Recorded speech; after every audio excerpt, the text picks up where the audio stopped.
ქალბატონო ქეთი გამარჯობა. გამარჯობა. პროკურატურაში თქვენ ისე მუშაობთ თუ წამოხვედით პროკურატურიდან? უკაცრავად.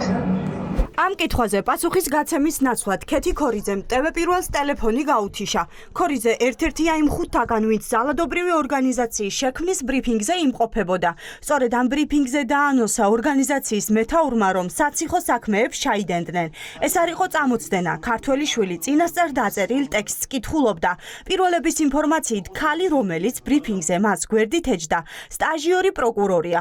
ამიტომაც ქეთი ქორიძეს ჩვენ ვკითხეთ, დაინახა თუ არა მისი მეთაურის განცხადებაში დანაშაულის ნიშნები. შეგიძლიათ გითხრათ, ისევ მუშაობთ პროკურატურაში? დამფუძნებელი რატომ არ ხართ თქვენ ორგანიზაციის? ქორიძე ახლა დაფუძნებული ორგანიზაციის ბრიფინგზე იმყოფებოდა, მაგრამ იუსტიციის სახლში აღარ. ის ორგანიზაციის დამფუძნებელთა სიაში არ ჩაეწერა. ქორიძე სტაჟიანი პროკურორის ზაზა ქორიძის ქალიშვილია, რომელიც ამ დრომდე მოქმედი პროკურორია. ბატონო ზაზა, გამარჯობა. გამარჯობა. აი, თქვენი შვილი რომ ორგანიზაციაში გაწევრიანდა, ძალადობა რო დაანონსეს, როგორც გამოცდილი პროკურორი, როგორ შეაფასებთ ამ ორგანიზაციის მოქმედებას და დაანონსებულ მიზნებს? ვინ ძახი? ჟურნალისტი ვარ და გვაინტერესებს თქვენი პოზიცია. თქვენ ძალიან დიდი ხნის გამოცდილება გაქვთ პროკურატურაში მუშაობის და თქვენ რას ფიქრობთ ამ თემაზე? ხუთიდან 4 პირის ვინაობა, ვინც საციხო საქმეების ჩადენით ხალხს ემუქრება, უკვე დადგენილია. მათ შორის ორგანიზაციის ერთ-ერთი დამფუძნებელი ლევან ყურაშვილი, თბილისის მერიის IP-ს თანამშრომელია. დღეს ჩვენ დავსვით კითხვა, რა უნდა საჯარო მოხელეს ორგანიზაციაში, როდესაც რადიკალური ქმედებებით იმუქრება.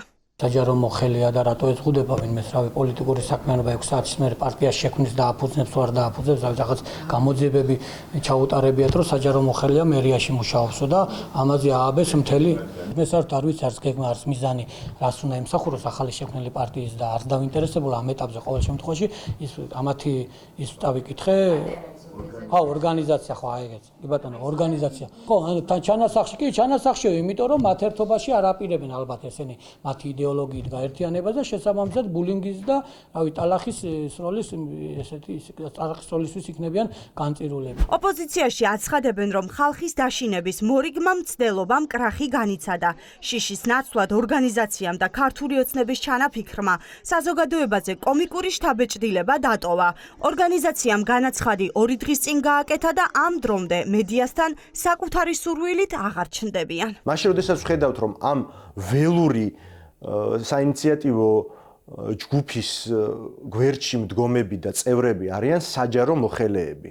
ეს ყველაფერი იმაზე მიუთითებს, რომ ივანიშვილის პირობებში ქართულმა ოცნებამ საქართველო დაამსგავსა ირანს, დაამსგავსა კადიროვის ჩეჩნეთს და იმ დიქტატურებს, სადაც ეს არაფორმალური ჯგუფები და პარამილიტარისტული ორგანიზაციები ეხმარებიან ხოლმე რეჟიმს ძალაუფლების გახანგრძლივებაში. თქვენ მეკითხებით ეროვნული იდენტობის დაცვაში ცუდი რა არის, არც არაფერი, მაგრამ გააშენა როგორ იცავ ეროვნულ იდენტობას და რომელი ადამიანებით იცავ. აი ამ ადამიანების დაცული, რომლებიც რაღაცა ფორმირების ხედრიონის კარიკატურად შეიქმნენ და ერთ დღეში ანეკდოტების პერსონაჟები გახდნენ, ამათი დაცული არც სიწმინდე გჭირდება, არ გჭირდება ამ ადამიანების დაცული არაფერი ჩვენ. არის თუ არა არაკონსტიტუციური ორგანიზაციის შექმნა, რომელიც საციხო საქმეების ჩადენას აანონსებს, იდეოლოგიის და შეხედულებების შეუსაბამობის მოტივით.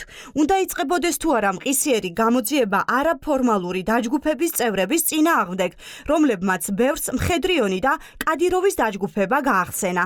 მაიამ წარიაშვილი განმარტავს. როგორც კი ნებისმიერი მათი მოწოდება ძალადობის და მყისიერი საფრთხისკენ იქნება მოწოდებული, ეს უკვე სისხლის სამართლის სფერო გახლავთ, დიანა და დანაშაულის ნიშნების სახეზეა და 229 პრიმა მუხლი კოდექსში გვაქვს და აი ამ მუხლთან ძალიან ფრთხილად მოუწევთ ამ ადამიანებს, ასე ვთქვათ, საკუთარი განცხადებების ფორმირება. მაშინ როდესაც ქართულმა ოცნებამ ბოლო პერიოდში საჯარო უწყებებში ფაქტობრივად წმენდა გამოაცხადა, დღეს პრობლემას არ წარმოადგენს, რომ საჯარო მოხელეები პოლიტიკურად მიკერძოებულ საქმიანობებსა და აქტივობებში მონაწილეობდნენ.